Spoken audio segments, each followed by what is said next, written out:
At 30, Steve Jobs was fired from Apple, the company he built. Imagine that. Everything he worked for, gone in an instant. You poured your heart and soul into something, years of your life, and then, bam, it's over. That's gotta be a punch to the gut. Most people would quit, throw in the towel. Not Jobs. He turned failure into his biggest comeback. What can we learn from his story? How did he bounce back? How did he not just survive, but thrive? Let's break it down. Steve Jobs didn't just like computers, he lived for them. This wasn't some side hustle, some hobby he messed around with on the weekends. This was it. This was his passion, his obsession. Apple started in a garage, not with money, but with an idea fueled by pure, unadulterated passion. And believe me, it wasn't easy. Jobs faced rejection after rejection. People thought he was crazy, but you know what? He didn't listen. He was so laser-focused on his vision, so in love with the potential that nothing could stop him. Passion became his fuel, his rocket fuel. That's what separates dreamers from doers.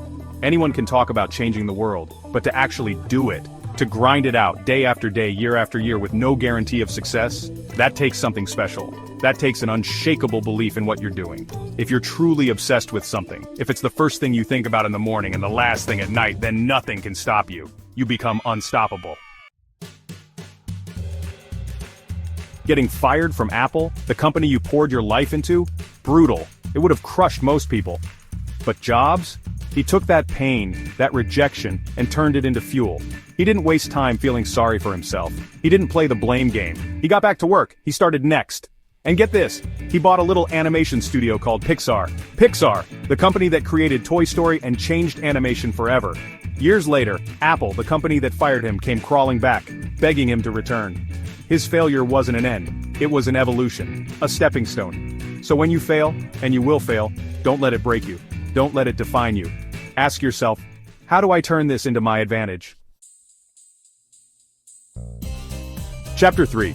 Simplicity is the ultimate sophistication. Jobs lived by this.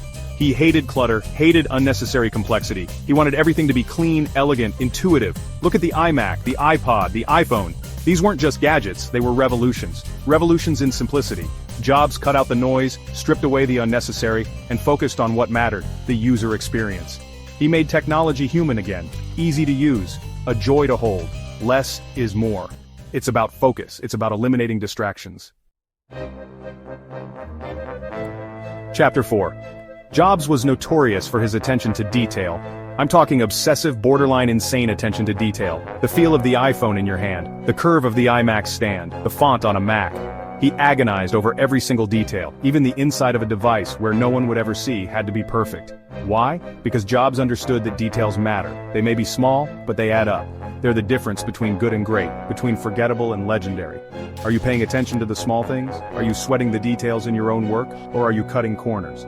Remember, excellence is not an accident. It's the result of thousands of tiny decisions, of countless hours spent perfecting every little thing. Chapter 5. Jobs knew his time was limited. He was diagnosed with pancreatic cancer and told he didn't have long to live. It was a stark reminder that our time on this planet is precious, that it can be taken away from us at any moment. And he didn't waste a second. He poured every ounce of his energy into his work, into his family, into living a life filled with purpose. He didn't dwell on the past. He didn't fear the future. He lived in the present moment. Live each day as if it were your last, he said, because one day it will be. What are you waiting for? Steve Jobs proved that passion, resilience, simplicity, and time mastery don't just make a good life, they create legends. He left a dent in the universe. The question is, what will you create? What impact will you have on the world? Don't wait for permission. Don't wait for the perfect moment. The time is now. Go out there and make your mark. Inspired? Then hit that like button, subscribe, and turn on notifications. More legendary stories are coming your way. Thank you.